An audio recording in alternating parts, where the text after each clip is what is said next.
Nous avons le plaisir ce midi d'accueillir notre collègue Ozir Glacier, qui est professeur à l'Université Bishop et qui est membre régulière du SODRUS. Elle est professeure qui est un professeur qui intervient à la fois dans les programmes d'histoire, de religion, de politique, d'études internationales à l'Université Bishop. Donc, elle est très versée dans l'interdisciplinarité et nous, c'est ce qu'on aime beaucoup au SODRUS. Donc, elle est aussi une auteure très prolifique. Elle a déjà publié plusieurs livres qui portent à la fois sur l'histoire des femmes, les politiques de genre, les droits de la personne dans le Maroc post-colonial. Donc, c'est dans la lignée de ses recherches et de ses publications qu'elle nous propose ce midi une conférence qui s'intitule « Les femmes issues des sociétés musulmanes, des voix plurielles ». Et je présume qu'après cette présentation d'Ozir, nous aurons une image un peu différente de la femme, de la place de la femme dans les sociétés musulmanes, une image peut-être différente de celle qu'on a l'habitude de voir circuler. Donc, sans plus tarder, je céderai la parole à notre collègue Ozir.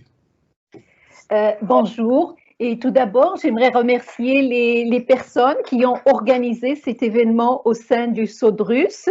Je remercie également les personnes présentes. Et tout de suite, OK. Désolée, un petit quelque chose technique. Donc, je vais parler de la pluralité des voix des femmes musulmanes au sein de leur société. Comme sujet, je vais prendre pour cas d'étude le Maroc et je vais présenter quelques femmes qui ont participé à l'écriture des événements historiques clés de leur société dans la région du Moyen-Orient et de l'Afrique du Nord, des luttes anticoloniales au printemps arabe. La méthodologie adoptée pour cette présentation et pour les femmes contemporaines finalement, c'est je fais des entrevues avec ces femmes-là, je consulte les sources primaires, ça veut dire les écrits, ce qu'elles ont écrit, les entrevues qu'elles ont données. Les enjeux, c'est il y a une invisibilisation des femmes. On voit que c'est valable pour le Maroc, pour le Moyen-Orient, l'Afrique du Nord, mais c'est en général dans la quasi-totalité des sociétés humaines où on remarque que les femmes bénéficient moins, par exemple, de temps d'antenne à la radio ou alors de temps d'écran et elles sont moins visibles dans les médias. Mon idée, donc, dans ce sens-là, s'inscrit dans ce qu'on appelle l'histoire des femmes. Mais au-delà de l'histoire des femmes, je m'intéresse, en fait, l'enjeu derrière cela, c'est la politique du genre ou des genres et de la sexualité au Maroc et dans la région. Je me suis rendu compte, on se rend compte qu'en fait, les régimes autoritaires sont des régimes patriarcaux. Et on se rend compte également, quand on fait de la recherche, que les inégalités au sein de la famille, entre les femmes et les hommes, et au plus bas de l'échelle, les enfants, on se rend compte que ces inégalités, ces rapports d'autorité, de soumission, socialisent aux inégalités dans l'espace public et au sommet duquel, donc, c'est les élites de l'État et la sphère politique. Et somme toute, finalement, le statut des femmes, c'est un indicateur de la démocratie. Pourquoi je fais ça? Parce qu'en général, quand on travaille sur des sujets de femmes ou sur les féminismes, dans la production du savoir, c'est considéré comme des spécificités qui intéressent que les femmes. Et donc, c'est ghettoisé, c'est une sorte de ghetto et donc marginalisé dans la production du savoir. Et là, je veux montrer qu'en fait, c'est l'histoire des femmes, c'est des spécificités des besoins des femmes, mais au-delà de ça, c'est un problème social, c'est un problème d'organisation politique. La structure de cette présentation, je suis un ordre chronologique pour faciliter la compréhension des événements. Bien entendu, le Maroc n'est pas un îlot seul, je parle du Maroc, mais je fais une brève mention du Moyen-Orient et du Maghreb ou l'Afrique du Nord. Je commence par les femmes dans les luttes anticoloniales. On remarque que dans la région, il y a eu une participation massive des femmes dans les luttes anticoloniales, toutes classes sociales confondues. À cette époque-là, il y a eu la formation des mouvements de libération des nations qui sont devenus des partis politiques. Et au sein de ces partis politiques, soit les femmes qui ont participé aux luttes anticoloniales, soit les leaders de ces mouvements nationaux de leur propre initiative, ils ont créé une section de femmes au sein du parti politique. Et ce qui se passe, c'est qu'en général, ces femmes-là, elles ont appris à s'organiser, elles ont appris à se mobiliser, elles ont appris finalement le métier, si on peut dire, de contestation au sein de ces partis politiques. Et c'est à partir de cette époque-là qu'il y a eu la naissance du féminisme moderne au début du XXe siècle donc. On voit que les femmes, à partir de cet apprentissage au sein des partis politiques, elles ont créé leur propre association, tout en continuant les luttes au sein des partis politiques. Il y a eu une prolifération des salons littéraires des femmes, notamment au sein des classes supérieures et supérieures, moyennes supérieures, de journaux féminins et des écrits de femmes, pour la première fois finalement dans l'histoire de la région, et création des organisations de femmes. Avant d'aller en avant, je veux juste préciser que l'historiographie ou les récits historiques, c'est des récits masculins et en même temps élitistes, dans le sens qu'en fait, on voit que les femmes paysannes, par exemple, les femmes ouvrières, mais les hommes ouvriers, c'est la même chose, les hommes paysans, c'est la même chose, ils ont participé aux luttes anticoloniales. Et les femmes, par exemple, ça c'est les femmes dans la région du nord du Maroc, dans la région du Rif, qui ont participé dans les luttes anticoloniales armées, mais de façon très active, très engagée, mais elles n'ont pas été retenues par le récit officiel. Donc finalement, ce que le récit officiel retient, c'est des femmes, des hommes également, mais qui sont rattachés à l'élite dirigeante. Donc c'est une classe bourgeoise de notables qui ont l'habitude d'exercer le pouvoir. Ce n'est pas pour diminuer Malika Al-Fassi, qui est considérée comme la pionnière du féminisme moderne, mais elle a quand même été rattachée à des hommes qui ont exercé le pouvoir. Dès l'âge de 15 ans, c'est-à-dire 1935, elle était la seule femme à faire partie du noyau le tout petit noyau de nationalistes de la ville de Fès, qui est une capitale, l'une des capitales culturelles du Maroc. En 1937, elle a servi de liaison entre le sultan, le futur roi Mohammed V, et les nationalistes. Ce qui se passe, c'est que le futur sultan était isolé dans son palais et le protectorat, les agents du protectorat français ne lui permettaient pas d'avoir du contact avec son peuple et certainement avec les leaders du mouvement national. Donc Malika Al-Fassi, elle se déguisait comme une domestique. Donc, elle portait un djellaba, un foulard, un vêtement traditionnel et elle allait au palais comme si elle allait faire le ménage, mais en fait, elle transmettait des messages entre le mouvement, les leaders du mouvement national et le sultan. Ça, c'était une démarche très importante parce que c'est ce qui a permis finalement au mouvement national, au futur roi et au peuple de créer une union pour lutter contre le protectorat français et espagnol. Elle est la seule femme qui a signé le manifeste de l'indépendance du Maroc en 1944. Donc, considérée pionnière du féminisme moderne, à l'âge de 15 ans, elle a écrit son premier article revendiquant le droit à l'éducation des femmes.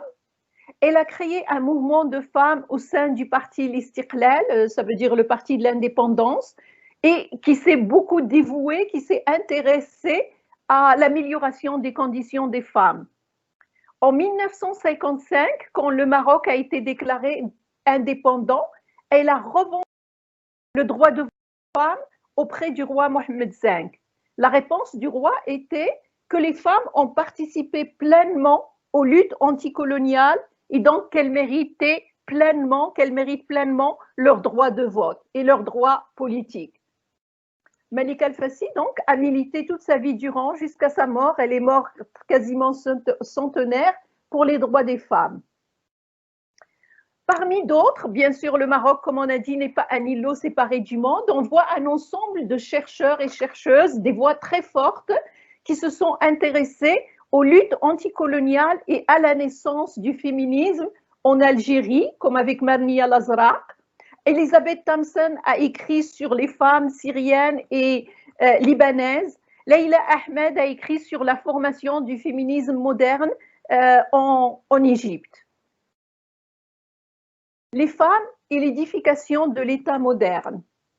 Alors, le plus ironique dans cette histoire, c'est que même si les femmes sont sorties d'or, et puis elles ont lutté, elles ont tout sacrifié pour l'indépendance de leur nation, au moment de l'indépendance et des formations des gouvernements, elles ont été exclues des gouvernements. Mais c'est valable pour le Maroc, pour tout le Moyen-Orient et l'Afrique du Nord. Et malheureusement, c'est même dans les pays comme par exemple les États-Unis, où les femmes, durant les deux guerres mondiales, sont sorties, elles ont travaillé.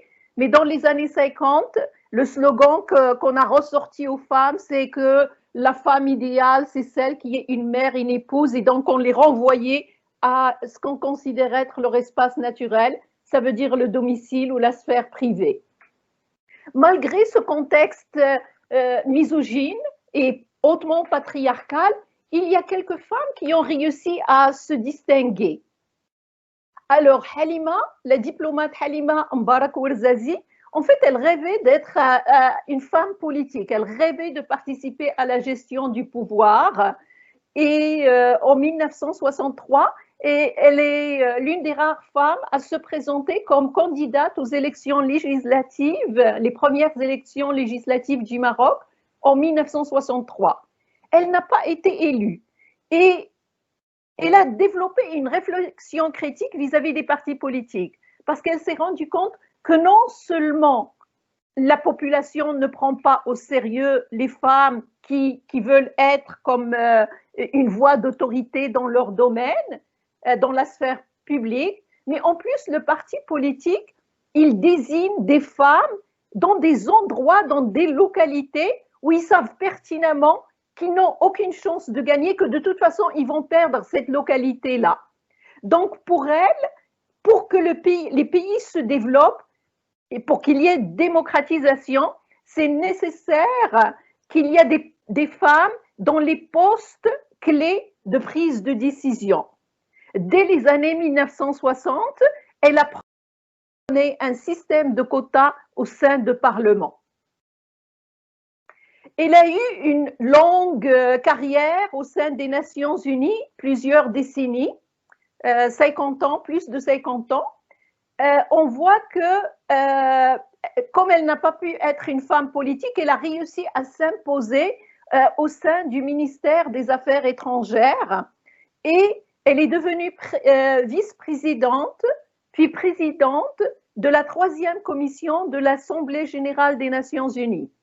À l'époque, ses collègues masculins, ils l'appelaient une fille à papa. Ils ne comprenaient même pas qu'une femme qui appartient à une élite économique puisse vouloir travailler.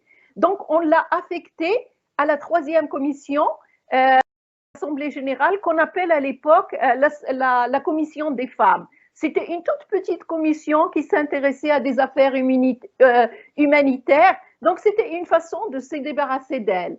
Sauf que, très rapidement, cette commission a pris beaucoup d'ampleur parce que cette commission se consacre aux droits humains, à la promotion des droits humains.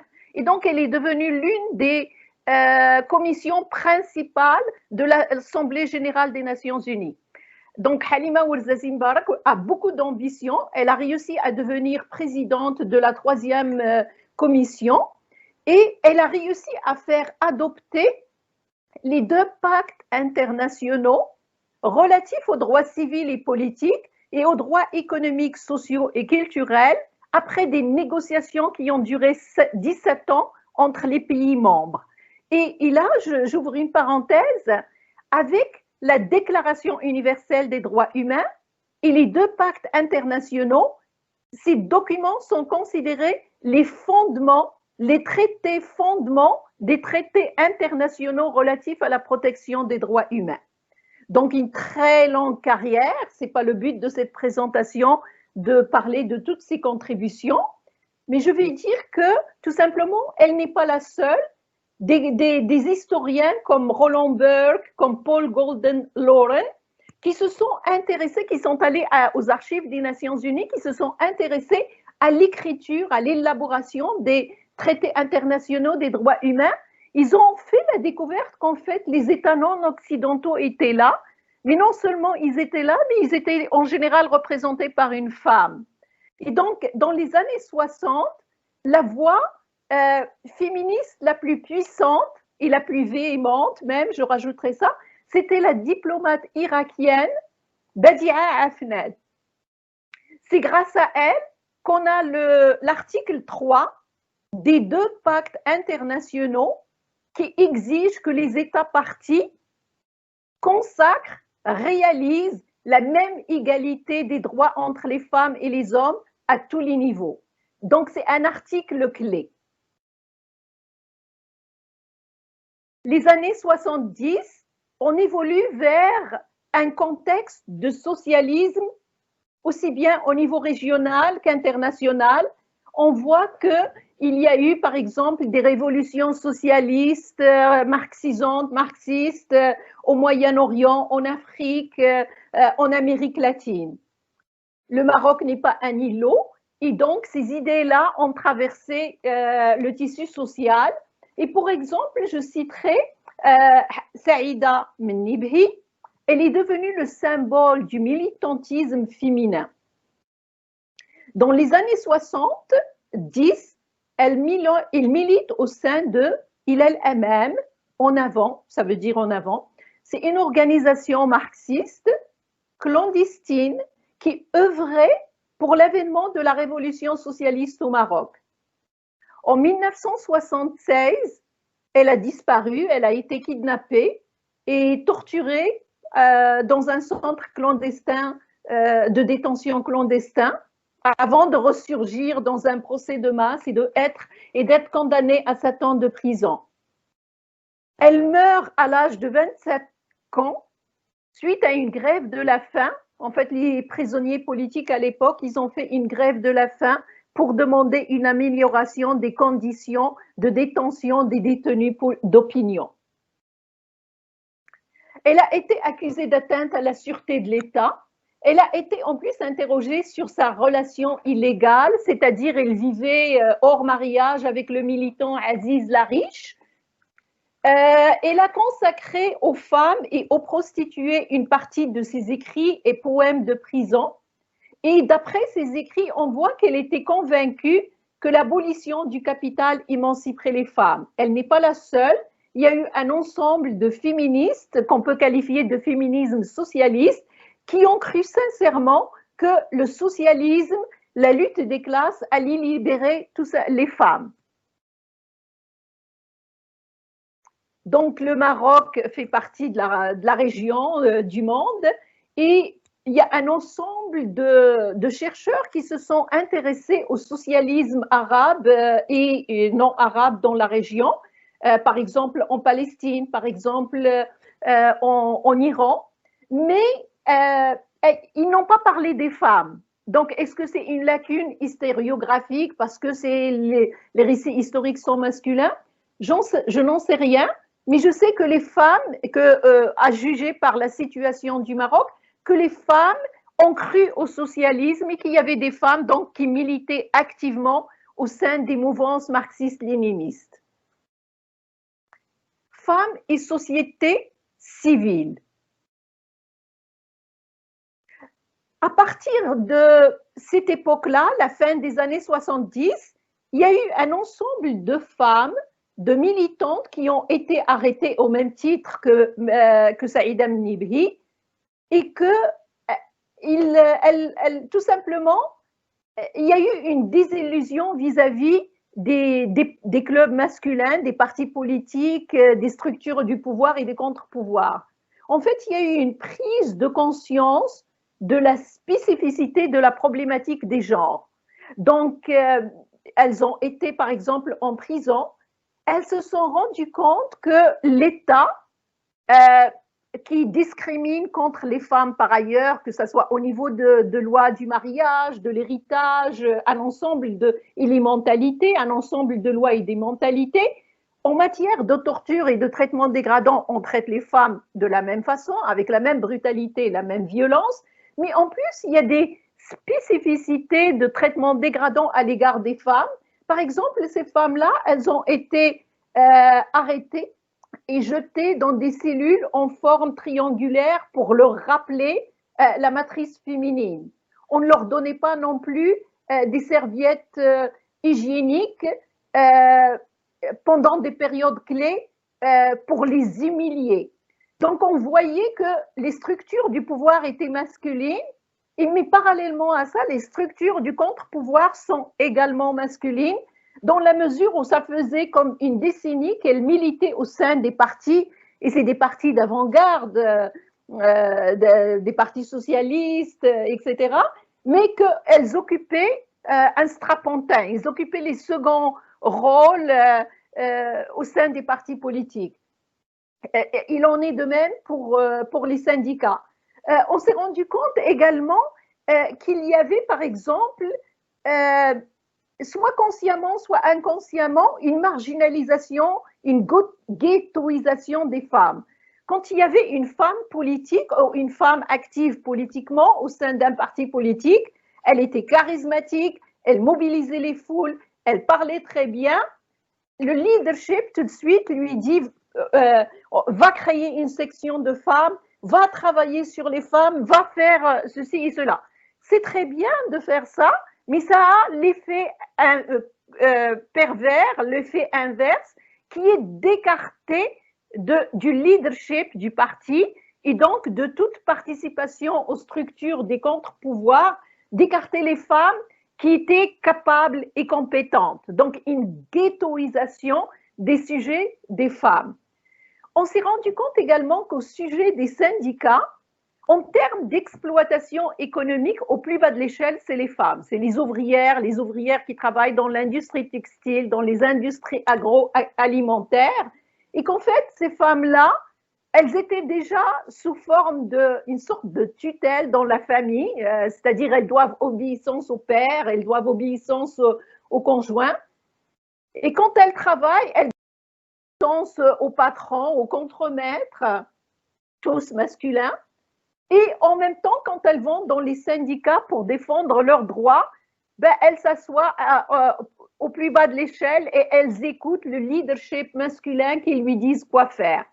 À partir de là, donc, les femmes ont décidé de créer des associations spécifiques pour les femmes, en parallèle, sans rompre avec les partis politiques, mais il y avait comme un besoin urgent d'adresser des problèmes de femmes.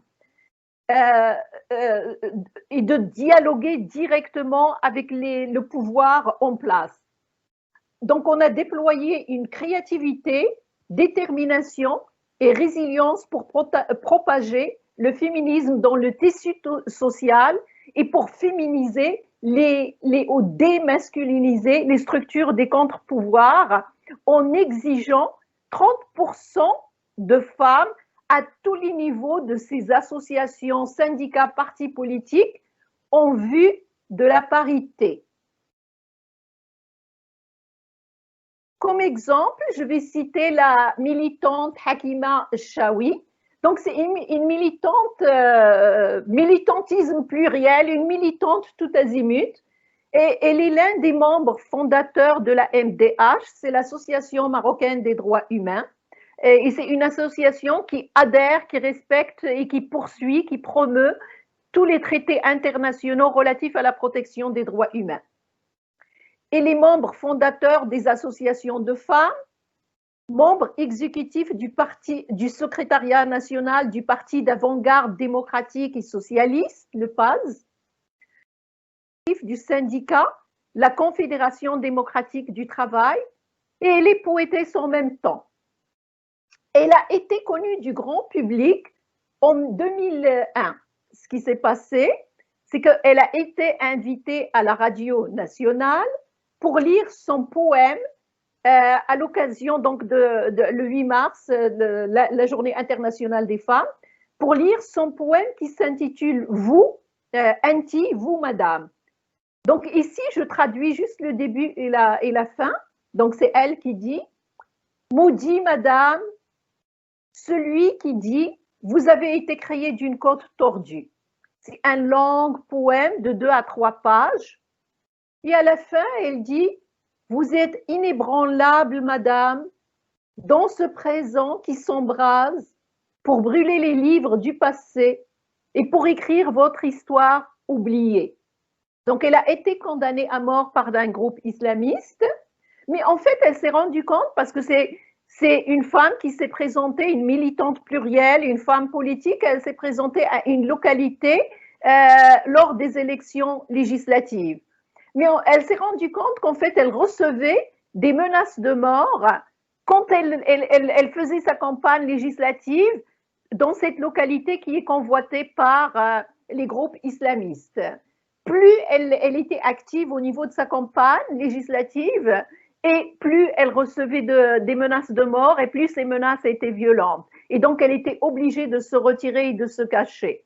Donc, au cas où on ne le saurait pas, les islamistes, c'est des acteurs politiques.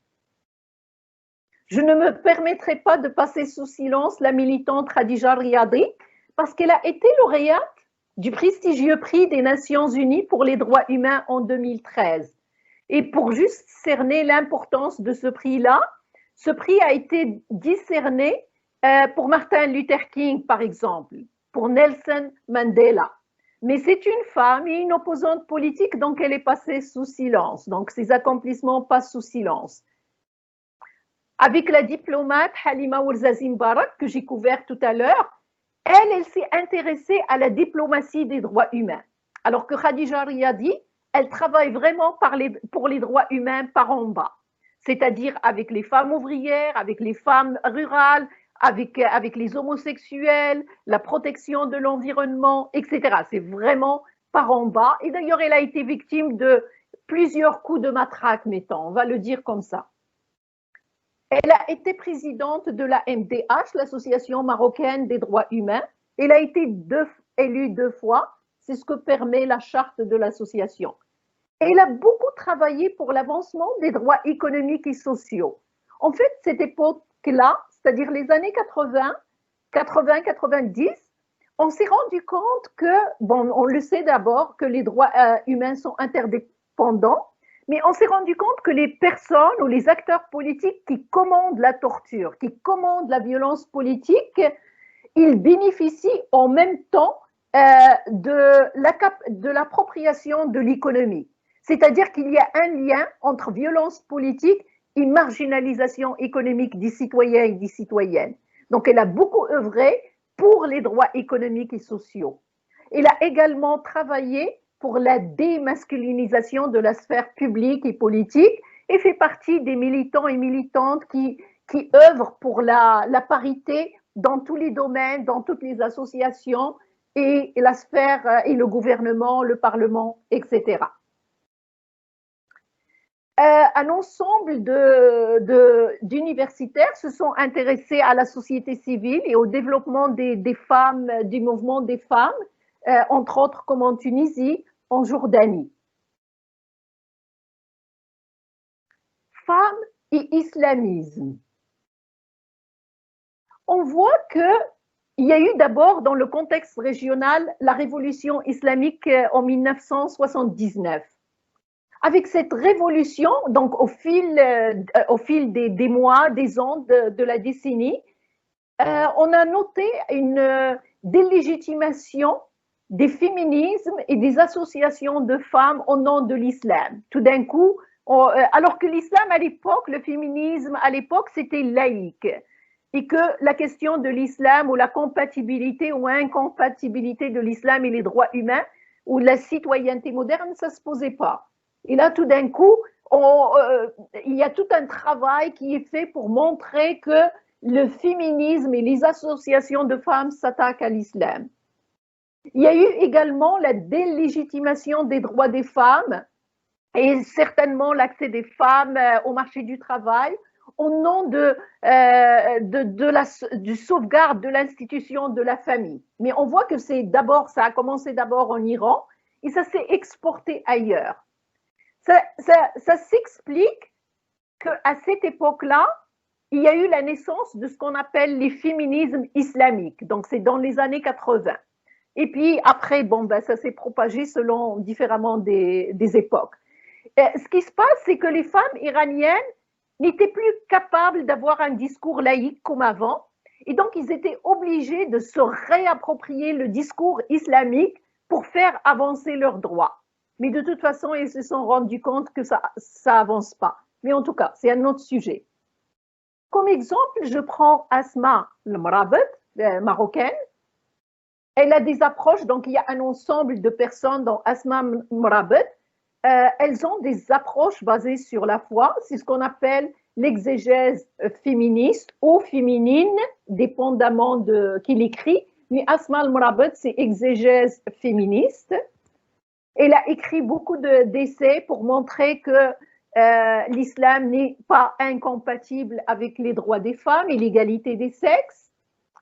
Cependant, il y a eu une grande polémique au sein de la Ligue des théologiens, Rabitat al-Ulama, quand elle a coécrit un livre qui préconise l'égalité entre les sexes en matière de l'héritage. Là, les théologiens, les gardiens de la religion officielle et très masculine, avec des privilèges masculins, ils sont sortis pour condamner tous ces travaux. Donc, elle a démissionné.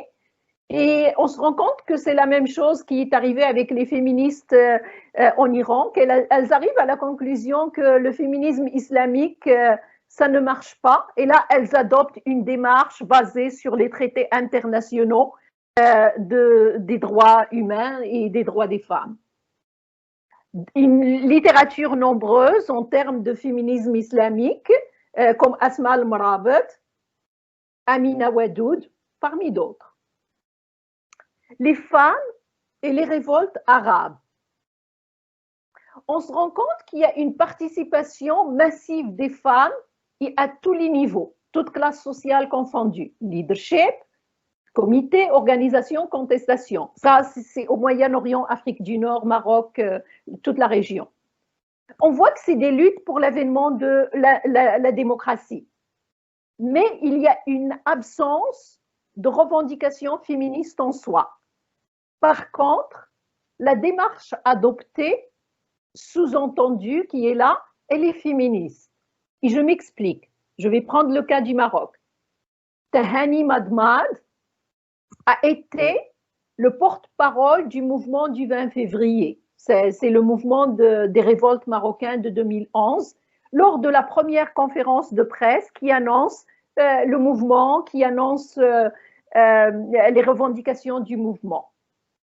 Également, durant cette époque-là, il y a eu toute une première vidéo qui invite les citoyens et citoyennes à sortir manifester. Et cette vidéo-là, elle internait une jeune femme, un jeune homme, un homme mûr, un homme âgé, et aussi des voix arabes et des voix amazighes. Amazigh, c'est berbère. C'est pour montrer la diversité et l'égalité des voix de femmes et des hommes, mais la diversité culturelle du pays. Le mouvement du 20 février a développé une véritable réflexion sur le leadership, la présence des femmes dans ce leadership et sur les formes traditionnelles de contestation et les structures du pouvoir. Donc d'abord, on a voulu que le mouvement soit horizontal et non hiérarchique.